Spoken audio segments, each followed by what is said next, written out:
cork pulling out for Sonoma. I like it. It's a little funny, a little hokey. I like that. I didn't know that sound was coming. Yeah. Surprised me. Welcome back to the Armchair Crew Chief. My name's Jordan. I am with Josh here. Yep, I'm here. Howdy, y'all. And he's not the myth today. He's just the man. And not the legend either. Just a man. Just the man. Oh, boy.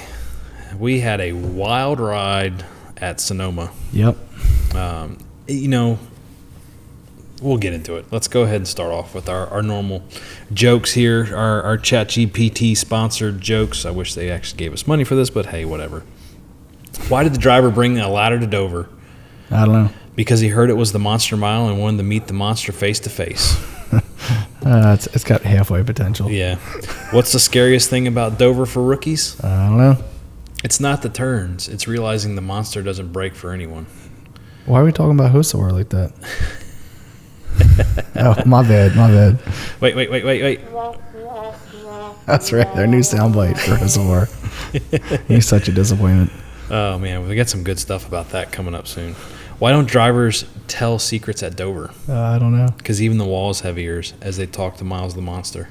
Is that actually his name? Yes. Miles? That's Miles. funny.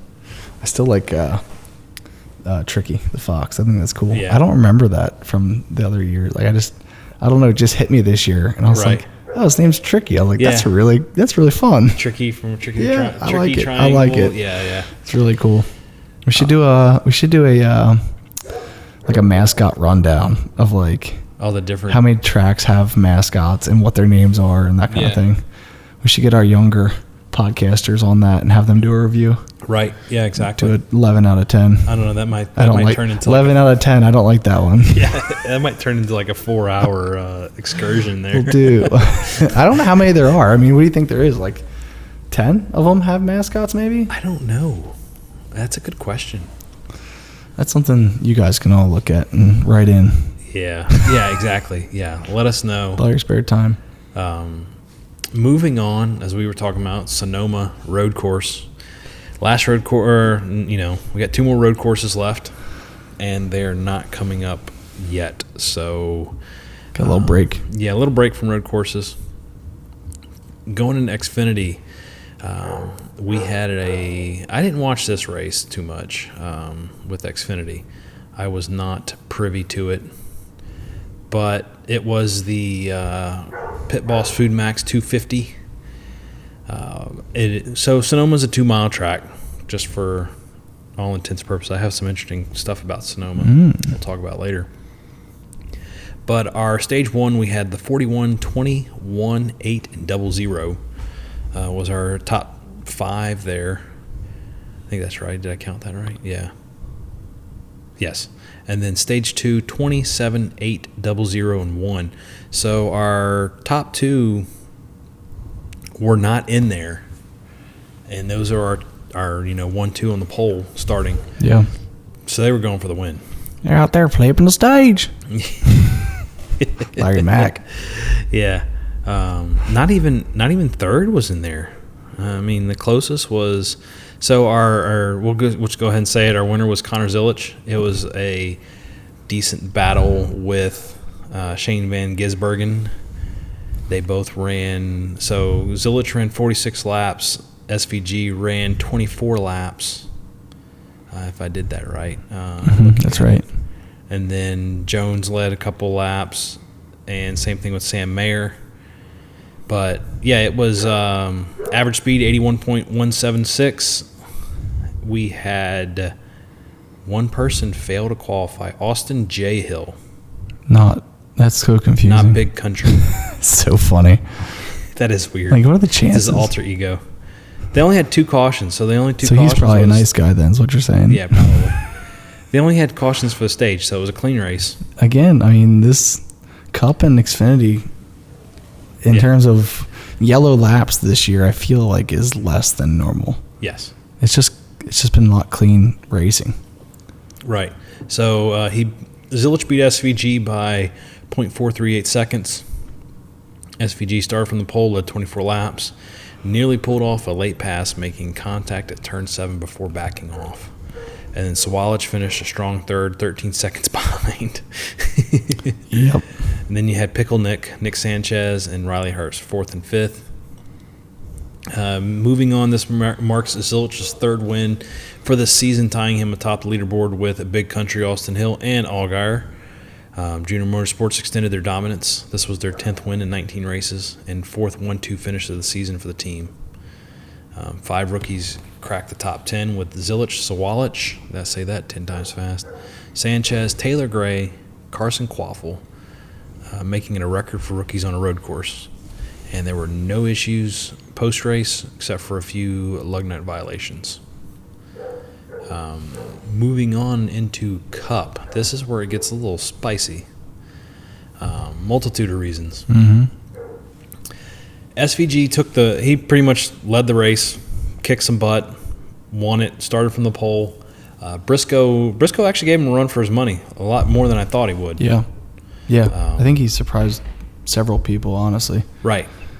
I think that was a shock. I was surprised. He was the fastest driver since 1967 to reach 4 Cup wins in just 34 starts. He led 97 of 110 laps. Our top 5 were SVG, Briscoe, Elliott, McDowell, and Seabell. Elliott back up there again. Yeah. He's having a good little stint here. Right, yeah. So why am I looking at time trial results? I liked his car. Yeah. That was one of my favorites from the podcast last week. Yes. Mostly white, some blue. They ran actually slower. They ran 75.087 miles per hour. It's not funny. How does that even make sense? It's just crazy. Yeah. It's oh, it's crazy. Margin of victory was 1.1 seconds. They had 6 caution flags. It got spicy in that last stage. I know I overheard Blaney's replay, and he was very PO'd at Busher for high centering him in the dirt. Everybody's like, "Oh, did you hit the tires? They'll come pull you out. We'll bring you back." He's like, "No, I'm just effing high centered." Yeah. Had to get pulled back. There was some. Our good buddy got spun. Hocevar. We had stage 1 conclusion, stage 2 conclusion. Number 12 stopped on track because he was high centered. Debris turn 4, and then number 4 stopped at turn 7, and then the 47 incident in turn 8. Those were the cautions. So, but going back to it, going through some of the information we have here, Briscoe briefly edged ahead on a restart with 5 laps remaining. Elliott surged with fresher rubber, so they started way back on the restarts. Yeah. I think Briscoe actually came out and said he totally threw SVG in his own class. And he's like, I was the best driver out there. Like, nobody's going to touch SVG. Yeah. And he's like, I'm the best driver out there. I felt pretty good. It's weird for me to come back and say that I feel this good about second place. And that's how it was. Yeah. It was a feel-good pat on the back moment for him, but it was also the respect, I guess, SVG warrants on this kind of track. Yeah. So. Yeah, he's just out of control how fast he is. Yeah. It's crazy. I still think back to Mexico, and they're like, you need to slow down. Don't tell me what to do. Just ripping. Just flow. He just gets in a flow. Right. And that's something that's, I think, easier for like guys like him on a left and right turn race course where it's like they just get in this rhythm, and you just can't. It's hard to break them out of it because stuff happens, and they go right back into it. Like it's. Well, they were talking about that on Action's Detrimental a little bit, like the Formula One winner or Formula One drivers, bringing them over, how would they handle it? And like Denny's like, they're not going to handle it like anybody else, like SVG or some of these other guys, because they're coming from an open wheel car to a stock car, a super V8. And we heard some of that. I'll compliment all those because like those guys that ran Coda, that were open wheel guys, and they go, that is the roughest race I've ever been a part of in my life. Kimi Räikkönen has run. Maybe that's one of the conversations I heard. Last year? But it's just like they're like, I couldn't do this week in and week out. Those guys, they are just slamming each other out there. It's a rough race. Yeah. And to come from V8 supercars, it's kind of like, it's like a mix between like F1 and NASCAR. Yeah, it was crazy listening to Will Smith. Will Powers? No, not Will Powers. Will Brown? Will Brown, yeah. Him talking about the difference between them. He was like, yeah, this looks like, supercar almost, except for it doesn't have a door, so I got to learn how to climb through the window. Yeah. He's watch some Dukes of Hazzard, you'll figure it out. Yeah. And he's like, there's a lot less buttons on everything. Yeah. So they have the technology that Formula One IndyCar has, or like an IMSA race has. Yeah. And we're so stripped down. Yeah.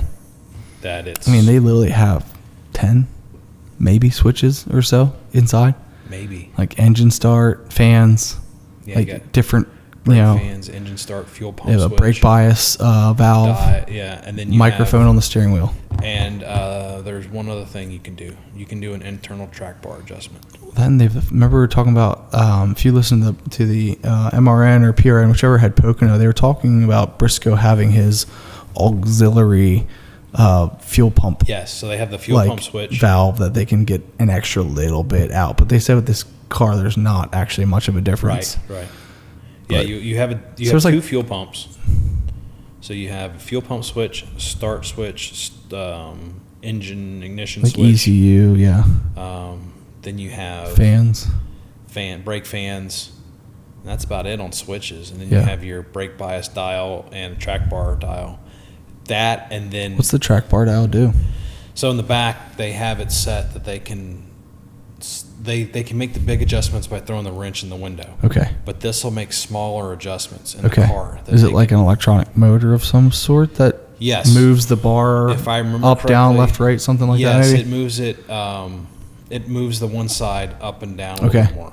And so you have that option. So small adjustments can be made in the car. The other thing that they can do is, and this is new to this new style car with the digital dash, is they have page buttons. Okay. So they can go through, they have their running page, which they have everything set up. But if they're having issues, they'll tell them, hey, turn to page 3, and they can read the errors off of that. Interesting. And like diagnostics and different things like that. It'll do diag. I don't know what the other pages do. Yeah. But there's various pages in there that they can go through. But they're pretty stripped down. I mean, they don't really have control over there's not too much to control. I mean, I guess it's not like they're restricted on control. They just don't have any. There's just nothing to control. They keep it just simple. Track bar, wedge, which they kind of work in tandem. And then tire pressures, and that's really what you're changing in the race unless you get underneath in the wheel wells. Yeah. So, and you're only adjusting track bar in the car. Yeah. Can't adjust anything else in the car except for brake bias. Yeah. So, yeah, it's very, very basic compared to everything else. Moving on to that. 97 laps led is the most ever by a Sonoma winner. He surpassed Jeff Gordon's 2004 mark of 92. Season performance SVG's third straight road course win ties him with Jeff Gordon's 1998-99 streak of 3 pole wins in a season. Yeah. That's pretty crazy. Yeah, it is. It is wild. I'm waiting for. So the big thing that was pretty interesting going into it was Josh Berry dumped Hocevar. I missed that. Yeah, was that near third, like the end stage? Near the end of the race. Yeah, I didn't see the end yet. He just got tired of it. I love it. Took him out, and I can't remember who it was. Jeff Gluck. Somebody was like, oh, I shouldn't have said anything. He was defending Barry like, oh, maybe he just got into him on accident or something like that. No, he purposely did it. And then the thing I love the most is Wood Brothers came back and said, imagine somebody taking you out because they got frustrated with you.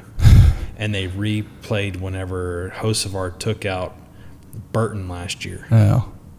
Or like any of the number of other people that he's done the same thing so to. that people were like, oh, well, Barry was sitting there defending the Wood Brothers. Which, hey, yeah.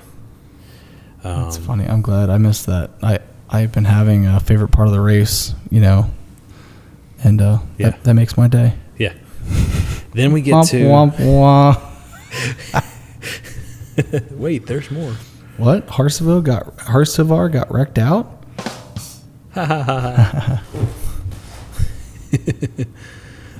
Yeah, so you had that going on. Another thing that was a big stink was, and this is something that people are still talking about, podcasters they are anti-Gibbs on this one. And Steve Letarte started it during the race.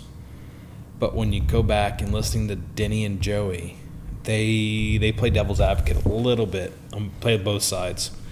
So during the race, he was having an issue with the 60 Gibbs out on the track. They were bumping and beating around. Well, then they're coming in the pit, and Keselowski's behind them. Keselowski's pit's right behind his. Gibbs comes in and takes his angle to get into his pit box. Well, Keselowski's tire carrier was holding the tire, and he hit the tire, and he's like, all right, twist my arm. I was able to finish this, and blah, blah, blah, blah.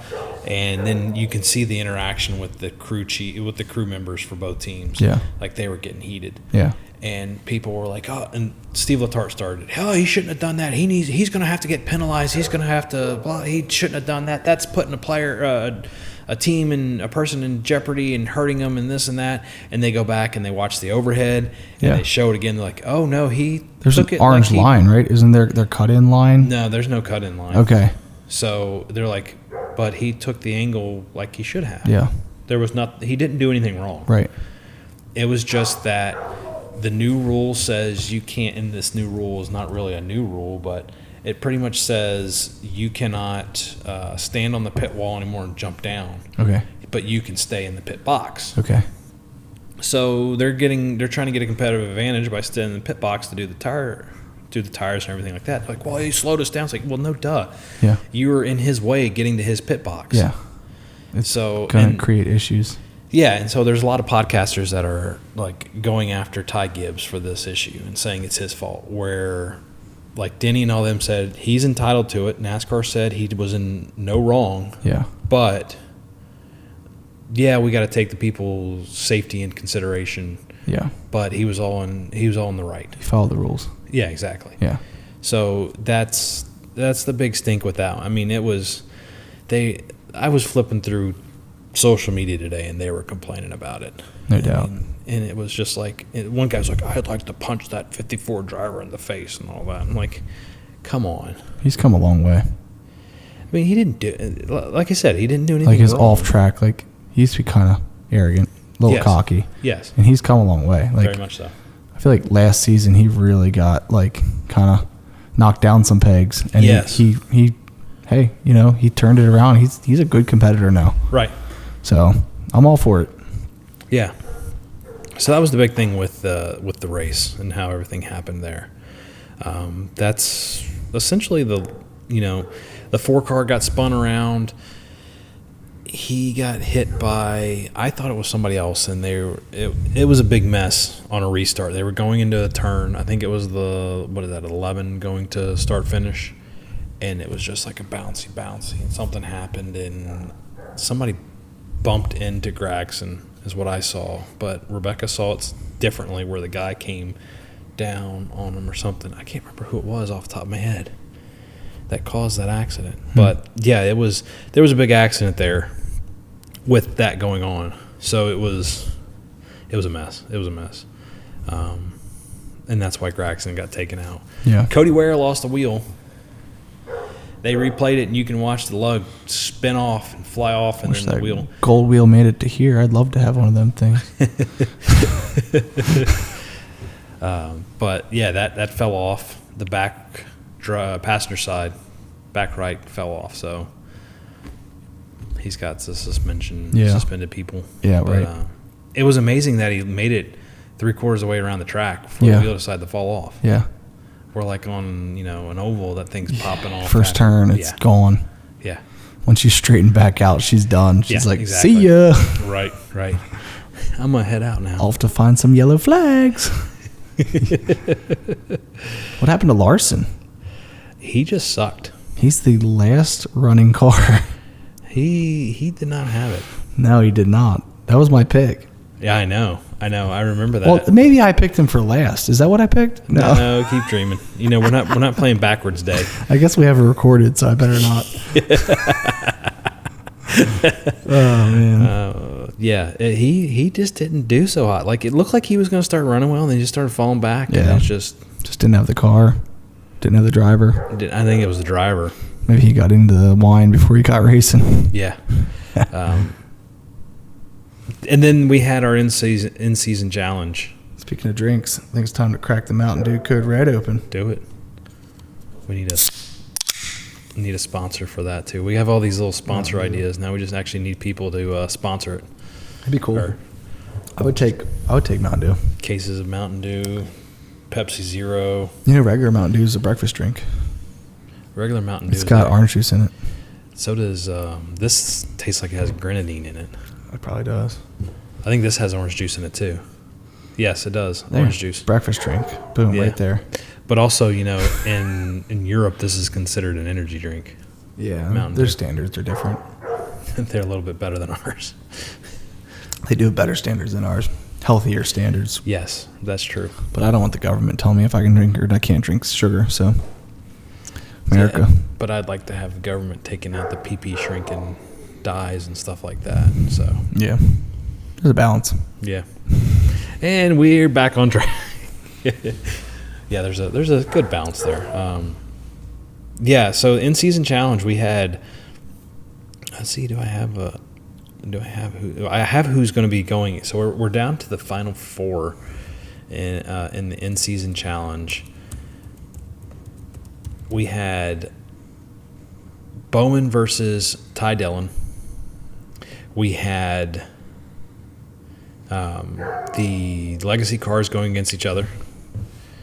And then there was a few other ones there. I'm pulling up the bracket now. Gibbs versus Smith. It's not Chandler Smith. Zane Smith, excuse me. And Priest versus Reddick. So moving on to that, we had Reddick and Gibbs are going against each other. They advanced on their side. John Hunter took Eric Jones. That was a close one. So the Ty Dillon, Bowman, and Nemechek Jones, they were close. They were racing right next to each other. Yeah. So our moving forward, continuing the Cinderella story is Ty Dillon. He took out Bowman, and he did it on the last turn. Bowman went wide. Dillon took the turn normal. Boom, passed him. Right through. And, poo-poo on TNT Sports because they didn't really show it, didn't talk about it, nothing. Waiting for the one-liner that Ty Dillon had. And his one-liner was, thanks to, how did he word it? He said, thanks to the PR team with HMS, the glass slipper fit one last time. So, he went from I beat your favorite driver to Chicago's thing where it was the, I can make a free throws to the glass slipper fit one last time. Yeah. So he just sits around all week in the simulator and just tries to think of stuff to say. Got to. Or he's just that witty. Yeah, well. I'm not. I love the fact that he's moving on because it shoves pie in the face of Austin, his brother, and Grandpa. Yeah. For not giving him a shot in decent equipment. Like, hey, look at me. Yeah. Yeah, exactly. It's kind of fun. So it'll be interesting to see if he can make it forward on this because he's going against John Hunter Nemechek. I think, and then you have the two Toyotas going out. So you have 3 Toyotas in this final 4. Yeah. So it's interesting. See what Dover has to offer. Dover's a very wild card. Not as much of a wild card as Atlanta. Yeah. But it's a wild card. Let's just start with that race. No comment. 21 cars later. Yeah. So that's moving on with that and going in the Dover. This week, 2311 did, my wording on here, you can tell I was writing it quickly, had done. 2311 had done. Were you in Louisiana when you wrote this? I'm sorry.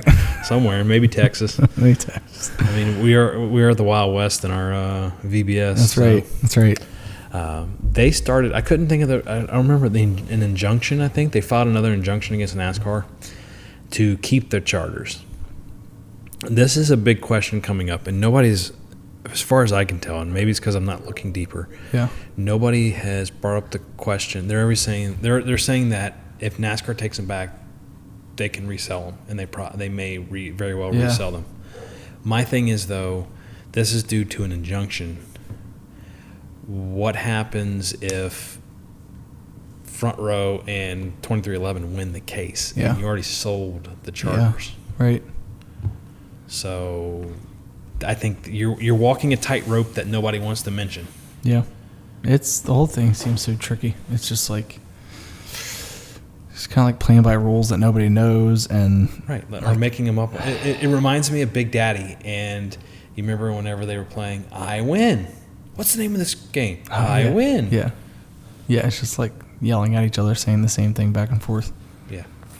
But or that Spider-Man meme where you have like 3 Spider-Mans pointing. Oh, yeah. Who's the real one? Yeah. It's like, what's the real rules? Yeah. Why can't we get a rule book? Yeah.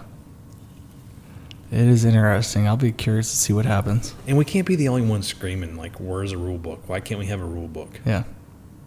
I don't understand, like, why there can't just be continuity with that. Like, why do they have to be so secretive? Right. Yeah. I mean, it seems like it's all motorsports, though, too. Maybe except for, like, Le Mans, and it's weird. Yeah. I don't understand it. So that is our move there. Who knows what's going to happen there? As of right now, 2311 Front Row still have their charters. The rumors were, who's going to buy the charters. Yeah. Is Legacy going to come out and try to buy one of the charters instead of fighting Rick Ware for that charter? Yeah. Who knows? Because there's rumor has it that Legacy is eyeing Suarez for that third charter, third car. So I don't know that I'd be putting my eggs in Suarez's basket. I don't think so. I'd barely be putting them into Chastain's. Yeah. He's hot and cold. Yes. Which is fine. Like it goes back to the hail melon at Martinsville a couple years ago. Yeah. And then getting a talking to from Rick Hendrick. I hope Rick Hendrick realizes that he has ruined that driver. Yeah. Does he care? Probably not. Yeah. He's ruined his other drivers too, if you ask me. Yeah. Because it's like when you look at Larson. Larson, when he was at Chip Ganassi, he was more free flowing. Yeah, he didn't run a lot more races, but he was more free-willed, I guess. I don't know what the right word is, but it's like he goes over there, and I think a little bit of that's probably NASCAR and their whatever you want to call it, when they sensitivity training or whatever he had to go through. Yeah. But it's got to be something with Hendrick too. Yeah. I mean, you don't see that with any of the other teams except for Hendrick Motorsports. They're very. And Penske's got the stinking rules where you have to wear their shirt, polo shirt. You can't have facial hair. Yeah. Excuse me, and they seem to be a little bit more militaristic, kind of. Militaristic, but they're not crushing the spirit of their drivers. They're still able to have their own opinions, and look at Joey whenever he gets hit and run over, or Blaney, and then go look at Chase Elliott. Yeah. Go look at Larson. It's dull. Yeah. So I don't know. Yeah. A lot of different personalities. Yeah. Our second favorite driver is adding a new course to their lineup to be racing. Catherine Legg will be adding Indianapolis to Cup and Xfinity. Interesting. Running the 78 Live Fast. So BJ McLeod is putting. I was going to say, is that BJ's car? Yeah. I don't know why he doesn't want to run it, but I guess he's getting some good sponsorship money from. Yeah. I think it's a tequila this time at Indy. So that'd be interesting. I don't think it's going to be interesting. I think it's just going to be a lackluster thing. Maybe she can take out Hocevar. That would be something to have them two together. The way Hocevar's been running, they should be in about the same running position. Yeah, or the way they're running, they'll get close to lapping her, and then she'll just take them out. That's right. Moving on to Xfinity news, Kaz Grala is taking over the 5 car. Chris Wright is out at Our Motorsports. Apparently this has been a dumpster fire. I don't know much about it. Yeah. But I saw that.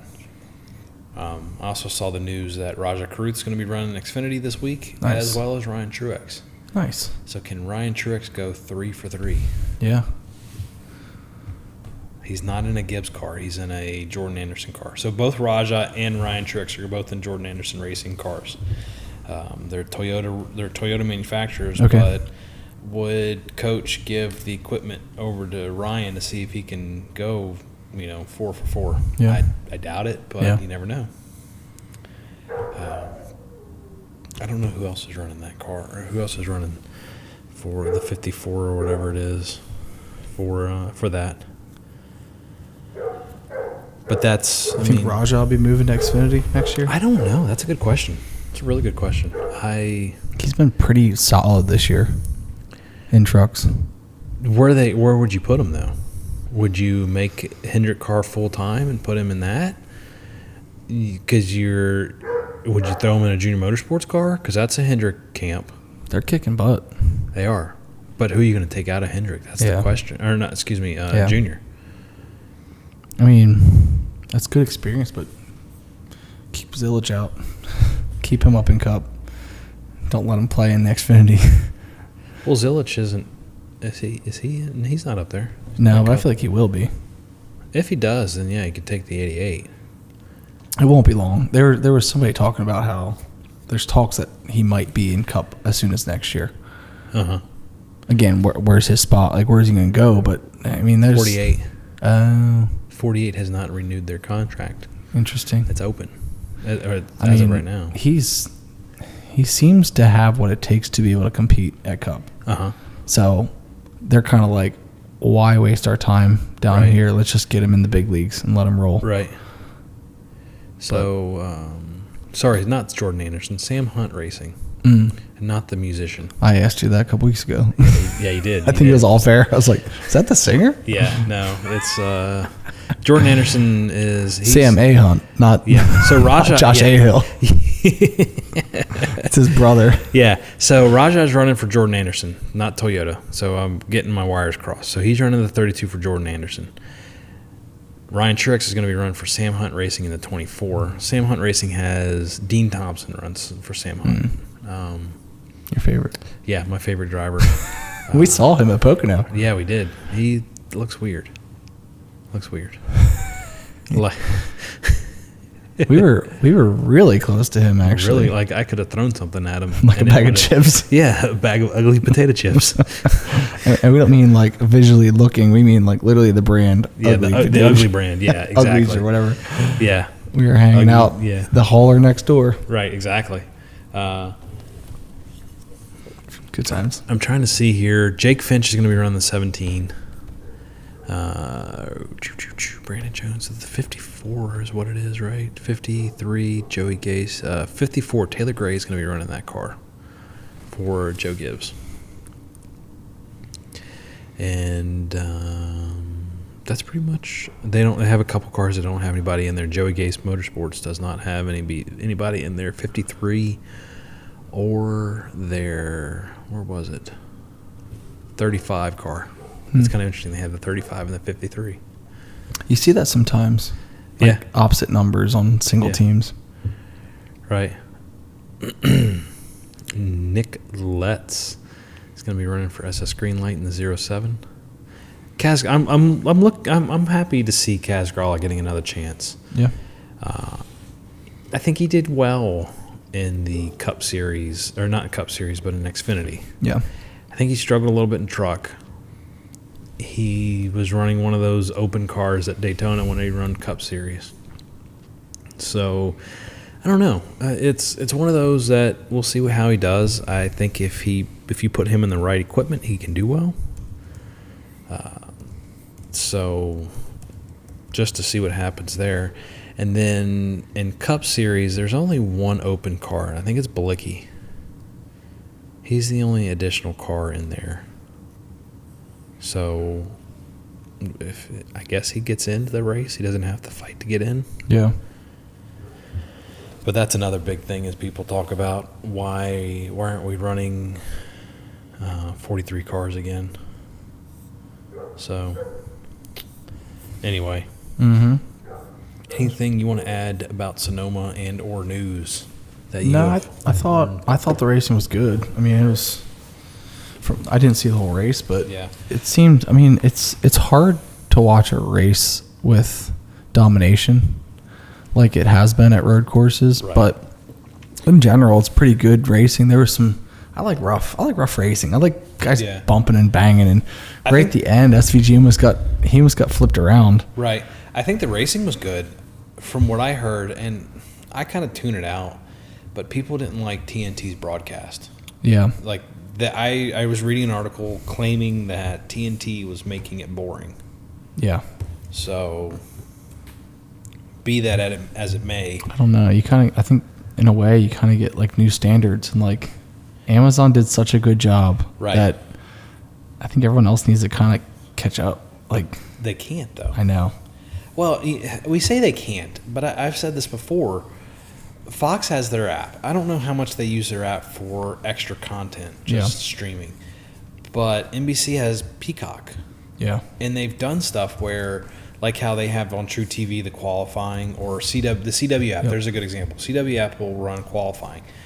On NBC, they do the same thing with Peacock. They'll run practice and qualifying on Peacock only. Yeah. So you're out of luck if you don't have those. But it gives you the option to have an extended broadcast if you wanted it. Right. Yeah. I don't know. It's interesting, all the different broadcasts, all different versions, and who they have commentating. And I still have yet to listen to that broadcast that you stumbled across that you thought was the main broadcast last week. Yeah. That alternate broadcast. I still haven't listened to it. Yeah. I don't know if I want to. It was weird. Yeah. It was just like, it almost reminded me of, you ever watch The Weekday? They have a show. It comes on like 6 o'clock during the weekday. I forget what they call it. It used to be. I used to see it. I forget what it was called. It was NASCAR something. It was like 6 o'clock on weeknights. And they would just like, they'd have some drivers in sometimes. It was just like it was conversational. Race Hub. It was the Race Hub, yeah. It reminded me of like live Race Hub. Okay. It was just like conversational, but like no real excitement about anything. It was like talking about the playoff bracket and talking about, the in-season challenge, and like just very monotonely talking about the race and like different point things. And it's just like, it was just weird. And I was like, this can't be the only thing that it's just weird. So then I like went back to the guide and I saw that there's 2 broadcasts. And I was like, oh, okay. So I clicked the other one. I was like, oh, this makes a lot more sense. Mm-hmm. But I don't know. I'd be curious to see what kind of what the ratings are on. Yeah, like what's it doing? Like maybe it has a market. It wasn't for me, but maybe there's a lot of people that like it. Like it's I don't know. I prefer the radio broadcast. I like watching it, but I also like listening to the radio. So it's like if I could just have MRN or PRN, I prefer that, and then just not even have all the commentators talking about first, second, and third place the whole time. Right. But yeah, I like the fact of the I'm going blank, the raw and uncut radio. Yeah. I wish they could give you an option, like, on Sirius XM, something like that. I mean, you're paying for commercial free. Yeah. Let's do commercial free. Yeah. I like the radio broadcast. It's obviously you don't have visuals, but you can just like makes you use your imagination. Yeah, you can. Yeah. I don't know. You just know what to expect. I think if they did a lineup change, the voices. I just like their voices. Yeah. I like the way they. Well, it gives you an idea, like what people did back in the day when they listened to the AM baseball games. Yeah. Because you down in Houston, you could pick up the Cubs. Yeah. You know how far that is. Yeah. Like here, you probably pick up the Yankees because you didn't have so much radio interference. Yeah. And even the Phillies. I still listen to baseball on the radio. I almost prefer it. Like it's enjoyable. We listen to the radio broadcast sometimes when we're listening to the game. Yeah. But we also like our TV broadcast, which is hard to say for a lot of other people. They don't, like I feel like John Kruk is too laid back for me. Yeah. And they go on tangents. Yeah. You don't get that much of a tangent stuff like listening to the Houston broadcast. Yeah. But the Phillies aren't that bad either. You go to people like the Cubs or it's like, oh my gosh, this is like, it makes you want to beat your head in with a frying pan. Yeah. And so it's Yeah. I think it all depends on who's commentating. right. But I'm just old school. I like the radio broadcast and just a lot of times I'm pretty busy on the weekends just doing stuff around the house, and I don't really have time to sit down on the couch for 3 hours and watch a race. So I'll be out doing stuff and I'll throw the radio on and stream the PRN, MRN, or AirPods or something like that, and I'll be out working and doing stuff and listening to it. And it's like it's there. It's fun to listen to. You can hear what's going on. You can always go back digitally and watch stuff or listen, see stuff, but it's like, what would be cool to see is if they would do like the MLB at Bat app does. You can watch a broadcast and you can choose TV or radio. Like a good example for us is when we can't stand Fox's broadcast. Yep. So we turn on the radio broadcast and it syncs it up. Kind of like what, up here in Phillies country, they actually tell you to do that. Yeah. What's his name? For the Eagles. I can't think of the guy's name, radio broadcast. Yeah. Anyway, he talks about that. He's like, sync it up and listen to the radio. Yeah. The problem, I don't understand, maybe this is a start of a tangent, is like blackout zones. Like, how are you in a suburb of an area and you cannot watch your sport? It's crazy. Ticket sales. I understand that, but like it started with I say NFL. I understand it. Like, I understand that that's what they do. I don't understand why. The reason, so the NFL is the big one that I understand more or less. When it comes to blackout streaming, that's a different story. They want you to have cable and stuff. Yeah. But the old school blackouts that they had were NFL. They wanted you to go to the stadium and watch it. Yeah. They wanted a certain amount of people there because they're not making any money by you sitting at home on your couch watching the game. But they are through advertisements. No, because that's all Fox and everything in the NFL. That's all subsidized. They make more money by you being there in person. Yeah. So I don't know. It just doesn't, like, how do you want to get a fan base when your local fans can't even watch? They're starting to, and it only happened on the crappy teams for the most part. Yeah. Well, I can't listen to Phillies on any radio, digital radio. It's blocked out. Yeah, that's so NFL. But I can turn on my stream through Hulu, right, and just sleep my screen, and I can listen to it's like, you can download the MLB at Bat app. It's free, if I remember correctly, to listen to the radio. Okay. And you should be able to. Every time I've tried, it tries to get you to do that $30 a month. Okay. It should. You try to do audio. Like if you're in the game and press audio, it takes you right to the $30 a month subscription. Weird. Interesting. But yeah, like I can do 94.1 on these different streaming pages, and you get onto it. This is blocked out due to your regional. I'll have that too with Houston up here. Yeah. We'll be like, listen to this, and it's. We need to start calling Gap Little Houston. Little Houston, yeah, exactly. Yeah, that 5357. It's just frustrating. It is. These places only can hold 30,000 people or whatever. It's like, you're not going to have a whole region come to every game. Now, I think the streaming thing is because you're in the region, theoretically you should be getting the over-the-air broadcast on your radio. That's why they block that out. But like they block it out for us too. If we're turn to KBME Houston, listen to the game. Sometimes we can pick it up, sometimes we don't. Yeah. And it's just frustrating. I think it's because they want you to listen on your radio, not listen streaming, which is silly because you're still getting the same advertising. Right. So, but we don't usually have that issue because we have MLB at Bat. We get it free with T-Mobile. Nice. So it benefits us a lot because our teams don't play in this network. Yeah. So it's not really an issue. Right. Other than time of day when you're trying to watch stuff. Yeah, and they're on the West Coast. 10 o'clock start times. Yeah. But so going back to that whole idea too is they'll let you still listen to the audio, but you can't watch the TV stream. And where we live, we're blacked out by Pittsburgh, we're blacked out by the Nationals, blacked out by the Orioles, and we're blacked out by the Phillies. You're in no man's land. Yeah, exactly. Little Houston. And the crazy thing is I think I had mentioned this to you before. If I were to cross the Amtrak tracks, I'm in the Philly metro area. Yeah. I think I'm still blacked out because of location-wise. Okay. But I'm in the Philly metro area. Yeah. Because that's a big play for Eagles. Because we get Lancaster channels and Harrisburg channels. What's that smell? It smells like a VPN.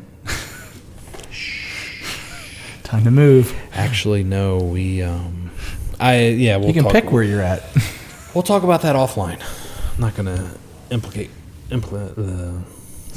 myself, self-identify, it's like whatever. At this level of technology, it's like, okay, you block out people. All you're doing is hurting yourself. Yeah. People will find a way around it if they really want to. Well, so YouTube TV, you can't use a VPN because it uses your GPS location on your phone. Oh, really? Yeah. Now, the annoying part about it was... So that's if you're using cell tower. No. But can't you... Even if you're on Wi-Fi and you turn off your GPS location on your phone, and like you go to YouTube TV, it'll say you need to enable your locational services, which uses the GPS. So they are smart enough to figure it out. Yes. But there are frustrations with... There was... when we switched, or if I used my phone for hotspot to my TV, because US Mobile, weirdly enough, sends my signal, like if I were to do what is my IP right now, it would be like Chicago or something like that. Wow. Oh. And it would give me Chicago stuff. Yeah. And so the way we get around it is they're like, oh, well, look for your location. They're like, your location based on your IP says you're not in the Philadelphia area. Yeah. With our new ISP, we are in the Philadelphia area. But I would just pull it up on my phone to go locate. I'd walk out across the bridge to 41 and hit refresh, and it would refresh the location to Philly on my TV. And then I'd walk back home. How interesting. And be fine. Yeah. But our viewing address, zip code is 19320, Coatesville. Coatesville mailing address is like the biggest thing I've ever seen in my life. It's so big. Yeah, it is huge. But anyway, back on track. Yeah. Back on track. Sorry, I didn't put the good rim shot in there. I just used my own rim shot. I like it. Going on to our odds. Yeah. Denny and Kyle are plus 500. These odds are sponsored by nobody, but if you have a gambling problem, please call 1-800-GAMBLER. Parks, Bet Rivers, ESPN Bet, sponsor. Anyway. MGM. Yeah. I know people are probably getting tired. They're like, I'm not listening anymore because how you complain about sponsorship. Well, we're just joking. Yeah, we joke. We josh. But if you want to send... joshing you. Yeah, joshing you. Yeah, just send your payments to Little Houston. Yeah, if you want to, drop off a 12-pack of Mountain Dew Code Red or anything like that, we'll gladly take it. Original, live wire.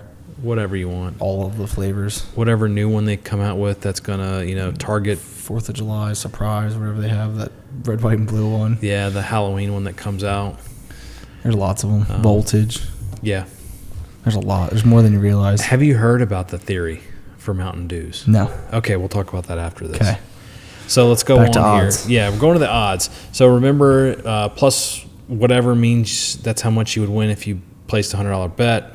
We're looking at a plus 500 for Kyle Larson and Ryan Blaney, and Denny Hamlin. Blaney's 600 and 700. Byron 650, 750. Seabell 1,000. Elliott 1,200 to 900. I wonder if that's supposed to be 1,900. Anyway, probably. Reddick's 1,200, 1,800. Chastain is 1,200 to 1,100. So those are our cup odds going into dark horses. I had long shots, but the long shots reading it looked like they were long shots for last year. So you got Busher, Briscoe, Bowman, Elliott, and Chastain are your solid dark horse mid-tier outsiders. So, well, I'm going to stick to the list this week. What was your pick last week? Gibbs. Nice. I had Gibbs. Not bad. And then he placed what? He was top 5, wasn't he? Yeah, I think he was 4th. Nice. So you did a lot better than me. Yes. Because mine was 4th from the back. No, you were dead last on running. 3rd from the last, yeah. It was a Blaney and Gregson and Larson, the last running car on the track. Yeah. Sorry, McDowell was 4th. So, okay. But he was like 7th or something. Yeah, he was top 10 for sure. Top 10, yeah. Yeah. All right. Well, I'm going to go. Or you want to pick first this week? Why don't you pick first? Okay. Whew. It's a good chance here. I hate it, but I'm going to have to go with Mr. Vanilla, 24, Byron. Willie B. He's had a good season so far. He always has a good season. He just can't finish it. Yeah. I could make a crude joke, but I'm going to stay PG. I think I'm going to go there, and then my like wild card, I'm not even going to go. I'm going to go with Gibbs again. Ty's got to do something soon. Yeah. He's got to crap or get off the pot. And, I'm going Hamlin. Okay. I'm just feeling it. I mean, I know he's obviously ranked pretty high to win. Yeah. He's good at Dover. Mm-hmm. So, wasn't it last year he was making a joke about how many trophies he's gotten here or whatever? I forget. He's got a lot of wins there. Yeah. But I think he's still got it. Yeah. As long as he's not too distracted with all the lawsuit stuff and can keep his mind in it. Yeah, and his podcast. Yeah. Well, he does have a new baby too, so that could also. It's funny how fast he leaves the track. Like they're saying when he wrecked out he was already home before Dylan made the comment. Right. It's like, dude, you imagine just having the money just to like, all right, I'm out, see ya. So interesting, since you're talking about that, and we were talking about Sonoma. Did you know that Sonoma had a secondary pit road inside? Interesting. So you could pit. Some people would be in there. It was so fast that they would have to hold you for 8 seconds to make it even out to. So it was in the same area, just the other side of a building? Yeah, like where the drag strip. Well, where the drag strip is now. Okay. Like in that area. Interesting. And they used to use it, you're saying? Yeah, like back in the day. I was reading about it, and they were saying they used to use it back in the day. They probably had the Wood brothers in there, and they're like, whoa, you guys are too fast. You're going to stay here for 8 seconds. And it made it worse that if you wrecked, you were there the entire race. Mm-hmm. Where back in the day, if you wrecked and you were on current pit road, you could pack up and leave. You couldn't do that on that interior. You had to wait for the race to end. Interesting, because you couldn't get out. Right. That's funny. Anyway, that was my interesting factoid. I like it. It's not something you hear on every podcast. So do you have a dark horse too? Or are you I don't know. I kind of like that idea. We never really talked about picking like a possible favorite and then a dark horse. I don't know. Like surprisingly that Elliott ended up on this list, but I feel like he's got a decent chance. I mean, he's been strong recently. Right. 2 recent wins, but I feel like he could be pretty good here. I'm going to go Hamlin and Elliott if I'm allowed. Okay. He's kind of an outlier. He's still only plus 1,200, so he's not like way off the list. Because, I think Hamlin. I think he's gonna be top 5. We can get our betting styles in, and instead of saying win, we can put our terms. I think Hamlin will be top 5. So he has 2 wins at Dover. Hamlin does? Elliott. Oh. 22 in 2018. Second career Cup win, first on an oval, 2018. Huh. He's got 2 wins, 9 top 5s, and top 10 finishes, I guess. That's how they said it. Led 394 laps. Average finish is 9.8, but that improves to a 4.0 average when excluding the 2019 engine failure of a 2020 crash. And a 2020 crash. So when he finishes the race, he's top 5? Yes. Yeah. So that's pretty good. He wasn't my pick, but that is pretty good. Yeah. Denny Hamlin at Dover. He has 2 wins at Dover through 2024. I was thinking he had more 4 than poles, 6 top 5s, 14 top 10s. Average start 9.8. Average finish 16.4.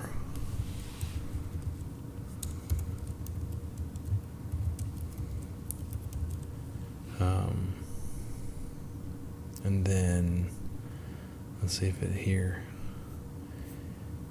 Martin Truex Jr. 4 wins, 10 top 5s, 19 top 10s. It's led 1,069 laps at Dover. And his 33 Cup starts versus Denny's 32 Cup starts and has only led 678 laps. Yeah.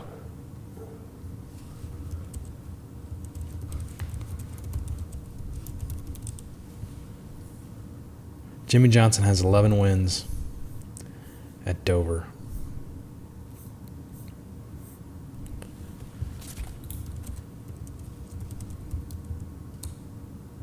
Let's see, top 10.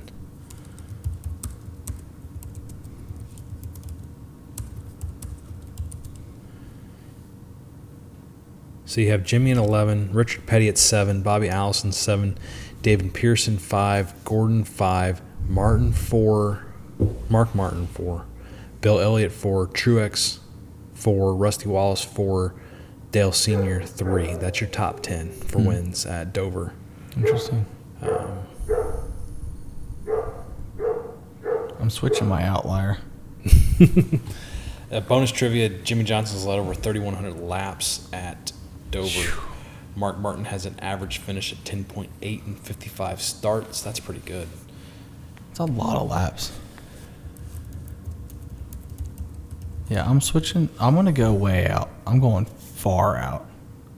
So I want Hamlin for my top guy.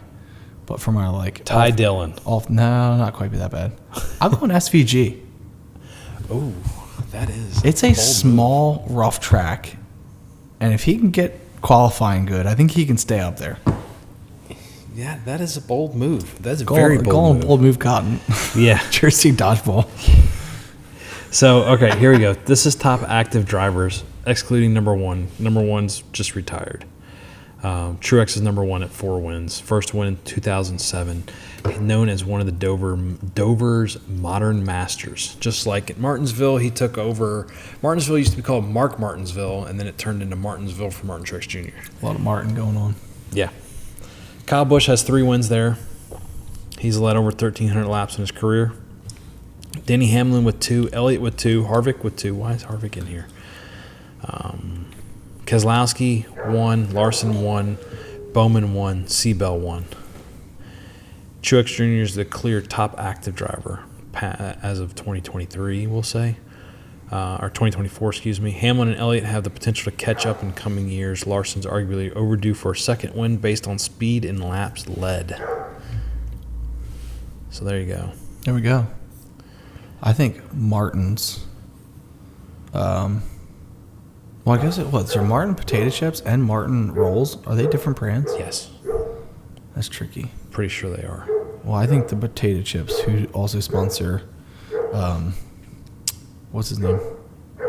That was Martin Potato Rolls.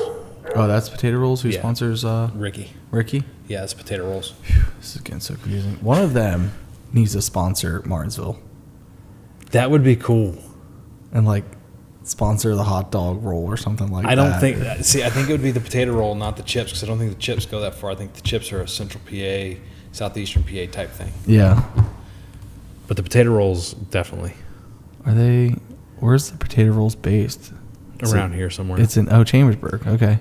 Yeah. I thought they were, but then I see them on a NASCAR. I'm like, really? Yeah, we've seen them. We've seen them down south. That's crazy. Family owned and operated. Yeah. Wow. All right, so there are our picks. Yeah. As we talk about rolls and make everybody hungry. Mm-hmm. Before we get into our next segment, let's go ahead and give you our schedule. Friday, we got the ARCA race at 5 Eastern. Saturday at 11 a.m. and 12:05 is going to be practice and qualifying on the CW app. 1:35 and 2:45 is going to be cup practice and qualifying. The Xfinity race will be, and that's on True TV. Xfinity race will be 4:30 Eastern on CW. And then Sunday, the cup race at 2 Eastern. So, segueing into that, we have our good old paint pit coming up. So we'll cue that up, and Mr. Kaufman, you can take the role. Yeah. So there's a few cool ones that I liked. It's kind of a tough pick. So I'll start at my least favorite. The honorable mention would be Riley Herbst's Treetop. It's like apple juice and apple pouches. It's pretty plain looking, but pretty cool green and white car. I just thought it was pretty neat that they had little applesauce pouches on the side and that kind of thing. So Riley Herbst takes 4th place with an honorable mention. 3rd place is going to go. I gotta go with Ricky Stenhouse's Fun Pops car. Ooh, it's pretty cool looking. A lot of colors. It's hot this time of year, and right. Kids love the ice pops. So that's going to be 3rd place. It's really cool. Okay. A lot of color on that. Number 2 and number 1 were really close. Bubba Wallace's number 23 United States Space Force car is going to take 2nd place. I think the content it draws me in, like the Space Force sponsorship is what draws me in. The graphic is okay. It looks pretty cool. Gray. It's like 2 different grays and a black kind of mixed throughout. Pretty neat looking. But I think I know who your number 1 is. I think you know who it is. Yep. Going with the 21 Josh Berry Advanced Auto Parts. Actually, black and yellow. I am shocked. I thought you were going to go with Suarez with him sitting on the outside of the car in the jockey underwear. seat. That's cool. Yeah. It's cool, but this is just the black wheels on the black paint I like that, but it's pretty cool. I want to see it when those numbers are reversed because I think it looks even better. Yeah. Because the Penske lettering rolls with that better because it's not the gold leaf, the foil leaf, I should say. Yeah. So definitely some cool ones. Definitely another cool one is definitely Suarez's jockey car. With the guy sitting in the white interior race car bucket with just underwear on. That's kind of cool. Yeah. It reminds you of like those the like plumbers that go by and they're sitting on a toilet like they're painting the door. Yeah, Horizon's got the guy hanging out the back of the door. Right. So pretty cool. A couple cool cars to check out, but that's my top 3 and honorable mention. I like campers in RV. I like the dingers. Yeah. The little kid on the back side of it. Yeah. I remember when he first ran that one. And I would go with the Menards if it did not look like every other Menards car that runs, which it makes it. And I don't mean by the colors and the design. I mean the fact that it reminds me of Chick Hicks because of all the sponsors. Yeah.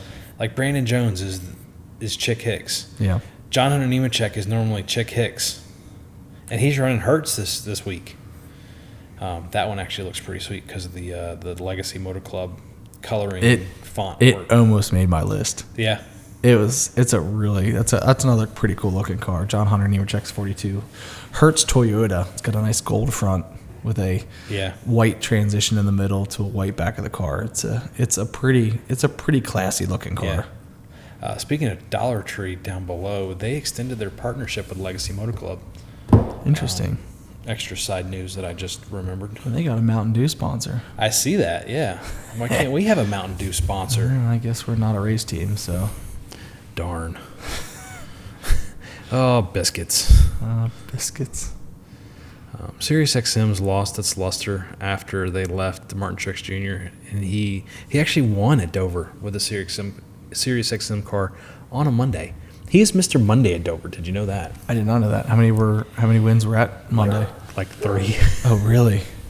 And he can bring it. He can bring it the next day. Yeah. I wish.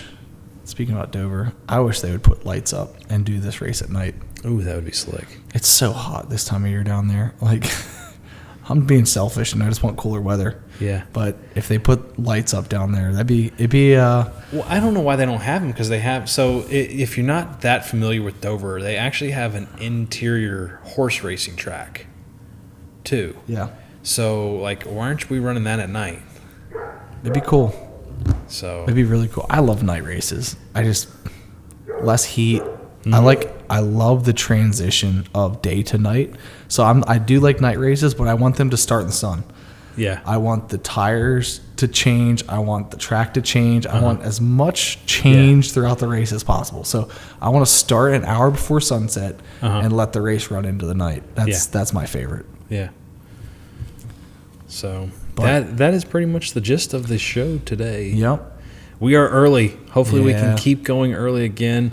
Next week may be another early show, or it's going to be a late show just due to the pure fact that it's baseball season. It's baseball season, and we have stuff to do. NASCAR, people to see. Yeah, NASCAR won't allow me to take photos or allow us media passes yet.